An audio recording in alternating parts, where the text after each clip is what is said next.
Hey everyone, and welcome back. Today we're diving deep into Norman Vincent Peale's The Power of Positive Thinking. I'm really excited to explore this one. It's a classic for a reason, and Peale's insights into the connection between psychology and faith have helped so many people boost their resilience and problem-solving skills. Oh, yeah, absolutely. It's packed with techniques and real life stories that still resonate today. We've got excerpts from 11 chapters to unpack, so buckle up. 11 chapters. Wow. Okay, so before we jump into those, let's set the stage a little bit. For listeners who might not be familiar with the power of positive thinking, what's the core idea that Peele's trying to get across? Well, it might sound deceptively simple at first, but Peele's core belief is that your thoughts can actually shape your reality. But he goes beyond just saying, think positive, and all your problems will magically disappear. Right, it's not just about wishful thinking, right? Exactly. It's about something much deeper. He offers a whole system for tapping into a power greater than yourself to transform your life. Okay, that's fascinating. What kind of transformation are we talking about here? Well, think about a time when your outlook impacted a situation. Like acing a job interview because you walked in feeling confident. Or maybe you found a brilliant solution to a problem because you tackled it with a can-do attitude. Yeah, we've all had those moments where our mindset makes all the difference. Exactly. Peele argues that this connection between our thoughts and our reality is far more powerful than we realize. So how do we tap into that power? Where do we even begin? Peele starts with the foundation, believing in yourself. That makes sense. It's hard to achieve anything if you don't believe in your own abilities. He tells the story of a man who was outwardly successful, but riddled with self-doubt. He couldn't shake this feeling of inadequacy. So even someone who seemed to have it all was struggling with these inner demons. Precisely. Peele's advice to this man was to focus on a higher power as a source of confidence and strength. So it's about drawing strength from something bigger than yourself? Exactly. It's like realizing that you're not alone, that there's a force out there supporting you and guiding you. That's powerful. But does Peele address what causes these feelings of inadequacy in the first place? I mean, where does that self-doubt come from? He absolutely does. He delves into the impact of childhood experiences. You know how the messages we receive early on can shape our self-image? He shares a story about a minister's son who always felt pressure to live up to his father's profession. Oh, I can see how that would create a sense of burden. He did. The son ended up developing this tough guy persona to overcompensate for those feelings of pressure and inadequacy. So he built up this wall to protect himself. Exactly. This anecdote suggests that it's worth examining those deep-seated beliefs we have about ourselves and ask, where did they come from? Are they helping us or holding us back? That's such an important point. We often carry these beliefs from our past without even realizing how much they're influencing our present. So once we identify those limiting beliefs, what's the next step? How do we move from self-doubt to self-belief? Well, Peele believes one key is cultivating a peaceful mind. Inner peace.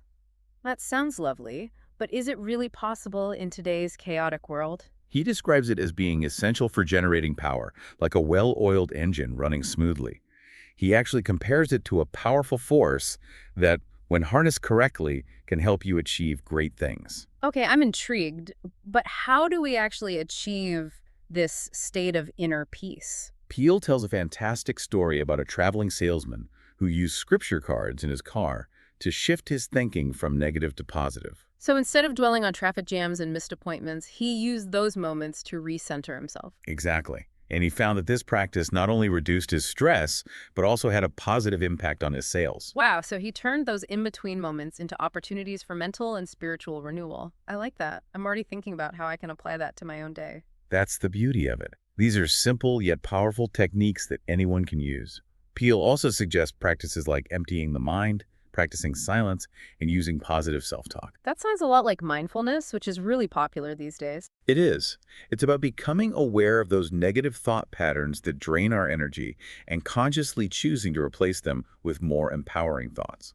That makes a lot of sense. But what about when we're facing challenges that go beyond just negative thoughts? What about when we're dealing with heavy stuff like guilt and fear? Peele argues that those emotions are massive energy drainers. They leave you feeling stuck and powerless. He shares a story of a businessman who lost everything and was consumed by guilt and despair. I can only imagine how devastating that must have been. It was. But instead of letting him wallow in self-pity, Peele encouraged him to make a list of his remaining assets. So focusing on what he still had, not what he'd lost. Exactly.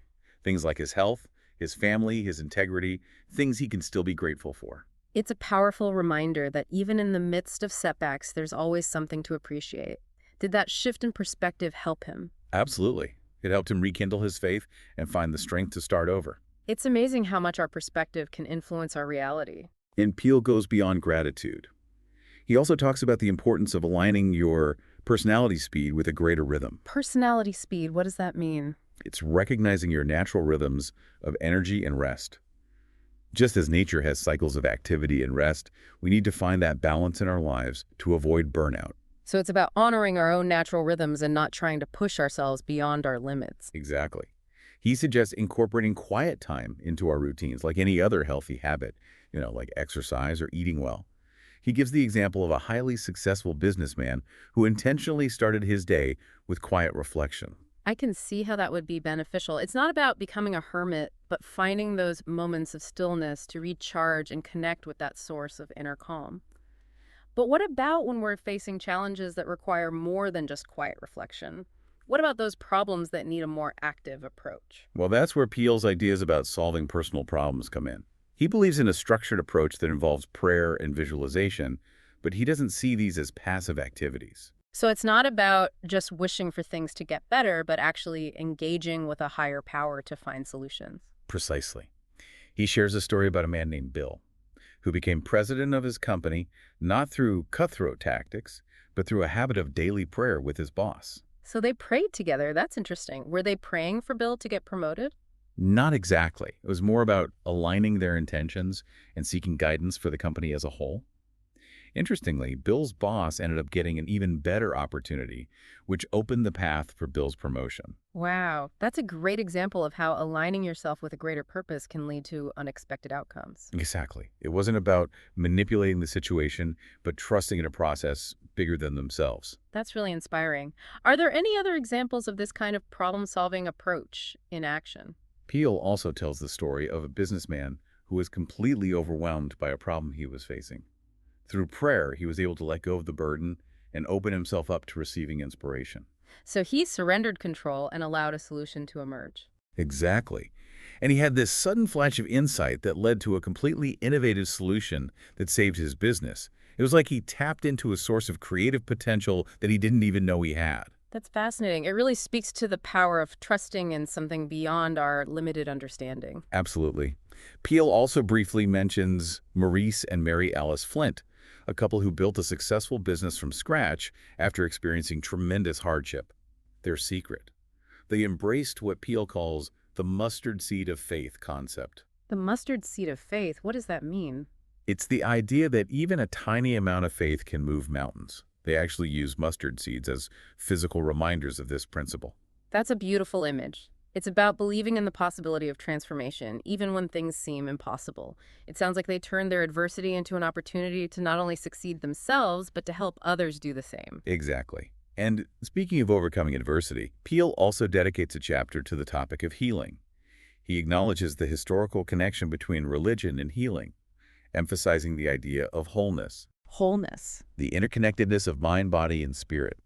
He doesn't see them as separate entities, but as integrated parts of a whole.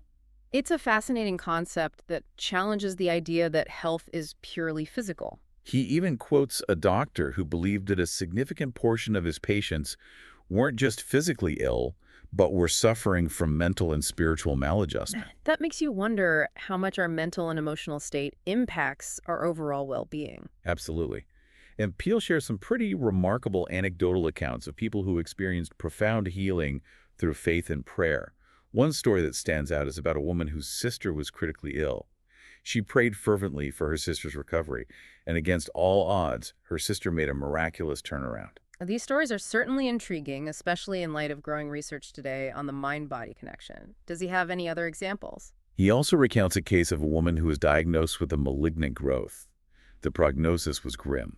So she was facing a life-threatening illness. Yes, but through prayer, she experienced a complete healing. While these are anecdotal, they do raise some thought-provoking questions about the power of belief and the potential for healing that goes beyond conventional medicine. Does Peele dismiss the role of science in healing? Not at all. He acknowledges the importance of medical science, but he suggests that it's not the only path to healing. He encourages us to explore the power of faith and the potential for miracles. Okay, so we've covered a lot of ground already, but we're just getting started. Up next, we'll dive into Peele's core principle, the power of positive thinking itself. Get ready for some inspiring stories and practical techniques for transforming your thoughts and ultimately your life. All right, so we've laid the groundwork. We've talked about self-belief, finding inner peace, and even tackling those tough challenges. But now let's get to the heart of it, the power of positive thinking itself. How does Peele explain this concept? Is it really as simple as it sounds? Well, Peele believes that our thoughts have a tangible force that can influence outcomes. He goes beyond just saying, think good thoughts and good things will happen. He suggests there's a real energy we can harness through our thinking. So it's not just wishful thinking, there's something more to it. Exactly. It's about tapping into a power that can create real change. One of the stories he tells to illustrate this is about a meeting for Guideposts magazine. The publication was struggling financially and things were looking pretty bleak. So a real high-stakes situation. Oh yeah. And the atmosphere in the room was thick with doubt. But one woman in the meeting refused to accept defeat. She had this unwavering faith in the magazine's mission and its potential for success. So more than just blind optimism, she had a vision. Absolutely. And she didn't just keep it to herself. She challenged the entire team to visualize a specific outcome. 100,000 subscribers. Yeah. She wanted them to actually see it in their mind's eye. That's powerful. So they didn't just hope for the best, they actively imagined it. Exactly. And guess what? Guideposts not only survived, but it thrived, eventually reaching millions of subscribers. That's incredible. So she really believed it into being. But is this just a one-off? Can individuals harness this power too? Peele certainly thinks so. He shares the story of a businessman who used positive affirmations to heal his injured toe. Wait, he healed his toe just by thinking about it. Come on, that sounds a bit far-fetched, even for me. I know, it does sound pretty incredible. But Peele uses this anecdote to highlight the potential power of belief to influence our physical reality. I guess we are learning more and more about the mind-body connection and how powerful our thoughts can be. Maybe he was onto something. He was definitely ahead of his time in exploring this connection. And it's not just about anecdotal evidence. He also shares the inspiring story of Amos Parrish, a successful businessman who used positive thinking and faith to overcome some significant challenges in his life. What kind of challenges did he face? Well, Parrish had a very difficult childhood. He was often sick and struggled with a stutter. But instead of letting these things hold him back, he embraced positive thinking, believing he could overcome anything. So he refused to be defined by his limitations. Exactly. And he went on to achieve great success, proving that our limitations are often self-imposed. Peele's point is that we have more power to shape our lives than we realize. But let's be realistic for a moment. Life isn't always sunshine and rainbows. We all experience worry and anxiety. It's part of being human. What does Peele suggest we do when those negative thoughts creep in? Yeah, that's the million-dollar question. I think we could all use some practical advice on managing worry. Well, Peele compares worry to being choked, like having that vital flow of energy constricted. He even suggests a connection between chronic worry and physical ailments like arthritis. Makes sense. Stress can definitely manifest in physical ways. But how do we break free from that cycle of worry? His advice is surprisingly simple. Make it a daily practice to empty your mind of worry, replace those negative thoughts with faith-filled affirmations, and focus on small victories to build momentum. So it's about creating a mental fitness routine, just like we would for our physical health. Exactly. We don't expect to run a marathon without training, so why would we expect our minds to be any different? It takes consistent effort and practice. He tells a funny story about a man who decided he was going to dedicate an entire day to worrying. A whole day of worry sounds exhausting. Right. But after committing to a more positive mindset, the man found that he couldn't bring himself to worry. He said his worry muscle had atrophied. I love that. It shows that we really do have more control over our thoughts than we think. But let's face it, finding time for this kind of mental and spiritual practice can be tough in our busy lives. Does Peele address that? He does, and he actually criticizes America's fast-paced lifestyle, arguing that it robs us of energy and creativity. He suggests we take inspiration from nature, which operates with immense power and efficiency, but also with quiet and harmony. Think of a redwood tree, tall, strong, enduring for centuries, yet it doesn't rush or strain. It's a beautiful image. A reminder that strength isn't always about force. Sometimes it's about stillness and resilience. Exactly. He encourages us to carve out pockets of stillness in our day, to create space for quiet reflection and reconnect with that inner calm. He even recommends making relaxation a routine, just like we schedule workouts or appointments. He gives the example of a busy executive who intentionally starts each day with quiet time, meditation, and prayer. So it's not about becoming a hermit, but about finding balance, recognizing when we need to recharge. It makes sense. Speaking of relationships, how does this power of positive thinking play into our interactions with others? Pio believes that being likable is a skill we can cultivate. He emphasizes the importance of being a comfortable person, someone who puts others at ease. He tells this charming story about Lowell Thomas, a famous broadcaster who encountered a hotel maid in a hallway. Sounds like a pretty ordinary encounter. You'd think so, but instead of just passing her by, Thomas stopped, acknowledged her presence, and engaged her in genuine conversation. He treated her with the same kindness and respect he would anyone else. That's lovely. It's a reminder that everyone deserves to be treated with dignity, regardless of their position. How did the maid react? She was touched. That simple act of acknowledging her worth made her feel seen and valued. It's amazing how such a small gesture can have such a big impact. But what about those people who are just plain difficult to like? The ones who rub us the wrong way? Does Peel offer any advice for dealing with them? He does. He suggests a surprisingly effective technique. Make a list of their admirable qualities. So instead of focusing on what annoys us, we try to find something positive about them. Exactly. It's about shifting our perspective. It doesn't mean we have to become best friends with everyone, but it can help create a more harmonious environment. Makes sense. It's about choosing to focus on the good, even when it's challenging. And Peel believes that this focus on kindness and respect ultimately contributes to a more fulfilling life, not just for ourselves, but for everyone around us. It's really amazing how Peel brings all these different ideas together. The psychology and faith and practical advice. It's not just about positive thinking, it's about personal transformation, isn't it? Absolutely. It's about recognizing that we all have this incredible power within us and that we can tap into it to create real and lasting change. But it takes effort, right? It's not just going to happen magically. Right. It takes commitment and a willingness to really examine our thoughts and beliefs and to challenge those that are holding us back. Peel doesn't shy away from the tough stuff either. He talks about facing our fears, dealing with guilt, working through those negative emotions that can really weigh us down. He provides us with real strategies for handling those challenges. Yeah. Whether it's using affirmations, practicing gratitude, or incorporating prayer into our lives. He gives us a roadmap for moving forward. One thing that I found really powerful throughout this whole deep dive is Peel's emphasis on action. It's not enough to just think positive thoughts. We have to put them into practice. He makes a great analogy to an athlete. Yeah. An athlete can visualize winning a race, but that visualization alone won't get them across the finish line. They have to train and push themselves and take action. It's the same with personal growth. We have to step outside of our comfort zones, challenge those limiting beliefs, and then consistently work towards our goals. And there will be setbacks along the way, right? There will be challenges and obstacles. Yeah. But Peel reminds us that we have the inner strength to overcome them. He encourages us to cultivate faith, not just in a religious sense, but faith in ourselves and our ability to create the life we want. It's about recognizing that we're not alone on this journey, that there's a power greater than ourselves that can guide and support us along the way. So as we wrap up this deep dive into the power of positive thinking, what's the biggest takeaway for you? What's one thing that really resonated that you can apply to your own life?